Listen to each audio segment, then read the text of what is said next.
কবর বড় কঠিন জায়গা, কবর বড় কঠিন জায়গা,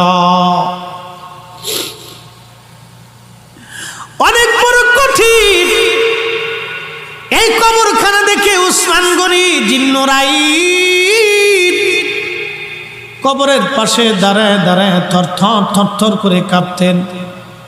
সাহাবা একরাম বলেন, আমিরুল মুমিনিন, আল্লাহ আপনাকে দুই নূরের অধিকারী বানিয়েছেন, দুনিয়ার থেকে জান্নাতের সার্টিফিকেট পেয়েছেন, তারপরেও কেন কবর দেখে দেখে আপনি কাঁদেন? উসমান গনি বলতেন, সাহাবীরা রে, আমি আমার মাশূকের জবান থেকে শুনেছি এই কবর হলো প্রথম ঘাঁটি, এই কবর প্রথম ঘাঁটি।